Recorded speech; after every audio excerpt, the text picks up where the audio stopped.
आपकी सरकार पूरी तरह से स्थिति पे नज़र रखे हुए, मैं स्वयं इसके ऊपर नज़र रखे हुए हूँ और जो भी करने की ज़रूरत है हम वो सब कर रहे हैं, सबका सहयोग ले रहे हैं।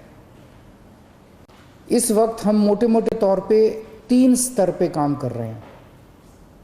एक है कि किस तरह से कोरोना को फैलने से रोका जाए।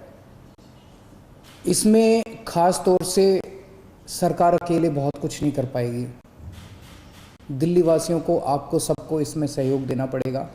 आपने पहले भी बहुत सहयोग दिया, हर बार सहयोग दिया, हर बार जब भी वेव आई दिल्ली के लोगों ने बढ़ चढ़ के सहयोग दिया, किसी और के लिए नहीं, हमें अपने लिए, अपने स्वास्थ्य के लिए, अपने परिवार के लिए बढ़ चढ़ के कोरोना के सभी प्रोटोकॉल्स फॉलो करने पड़ेंगे।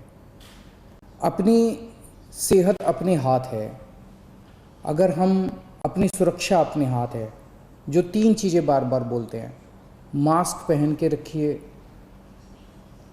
सोशल डिस्टेंसिंग कीजिए और बार बार हाथ धोते रहिए।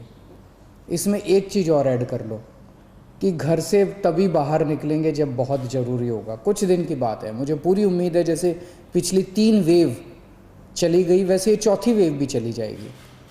तो अभी फ़िलहाल ज़्यादा से ज़्यादा कोशिश करें कि घर पे ही रहें, घर से बाहर तभी निकलें जब बहुत ज़रूरी हो। हम लॉकडाउन नहीं लगाना चाहते, लेकिन कल सरकार को मजबूरीवश कुछ रिस्ट्रिक्शंस के ऑर्डर किए गए हैं। जैसे बसों में अब 50% लोग बैठ सकेंगे, मेट्रो में 50% की ऑक्यूपेंसी हो सकती है, बार्स रेस्टोरेंट्स के अंदर 50% की होगी। इस तरह से कुछ कई सारे रिस्ट्रिक्शंस कल लगाए गए हैं, आप ही के लिए लगाए गए हैं, आप ही की सेहत के लिए, आपकी सुरक्षा के लिए लगाए गए हैं। आपसे अपील है कि उनको सबको अच्छे से फॉलो करें। तो एक तरफ हम कोरोना को रोकने की कोशिश, स्प्रेड को रोकने की कोशिश कर रहे हैं, दूसरी तरफ इतनी तेज़ी से जब कोरोना के मरीज बढ़ रहे हैं,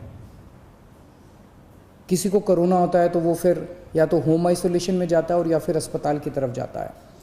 हम चाहते हैं, पूरी कोशिश कर रहे हैं और पूरा इंतज़ाम किया है कि जब कोई अस्पताल में जाए, उसे अस्पताल की ज़रूरत पड़े, इलाज की ज़रूरत पड़े, तो उसे दिल्ली के लोगों को बेस्ट से बेस्ट इलाज मिलना चाहिए।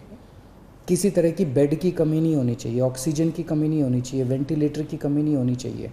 उसका सारा इंतज़ाम हम लोग कर रहे हैं।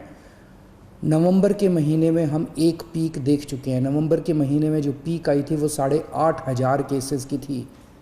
आज हम ऑलरेडी 10,700 केसेस क्रॉस कर चुके हैं। तो ये नवंबर से भी ज़्यादा खतरनाक इस वक्त की पीक है। तो हॉस्पिटल, कल मैं LNJP हॉस्पिटल गया था उसका मुआयना करने के लिए। सभी डॉक्टर्स से, नर्सेस से बात हुई, वहाँ का सारा जायज़ा लिया।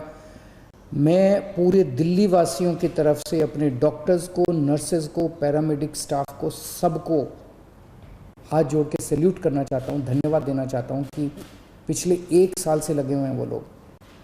उन्होंने अभी भी पूरी तन्मयता के साथ वो लोग लगे हुए हैं। कल उनसे सबसे बात की, हम पूरी तरीके से हॉस्पिटल मैनेजमेंट के ऊपर ध्यान दे रहे हैं। कुछ लोगों के मेरे पास मैसेजेस आए पिछले कुछ दिनों के अंदर कि सर हम इस अस्पताल में गए, इधर बेड नहीं मिल रहा, उसमें गए, उसमें बेड नहीं मिल रहा। वो ऐप जो हमने हॉस्पिटल बेड्स का जारी किया था कुछ महीने पहले, पिछली जो पहली वेव आई थी जून के महीने में, 6 महीने पहले, वो ऐप आज भी काम कर रहा है। तो अगर आपको अस्पताल की ज़रूरत है, अगर आपको कोरोना हो गया, अस्पताल जाने की ज़रूरत है, तो किस अस्पताल में बेड अवेलेबल है वो आप अपने ऐप से देख लीजिए। ऐप, सारे लोग ऐप डाउनलोड कर लो और उस ऐप से आप लोग देख लीजिए कि किस अस्पताल में बेड की ज़रूरत है और कहाँ। तो सीधे मरीज को उधर ही लेके जाओ, एक अस्पताल से दूसरे अस्पताल।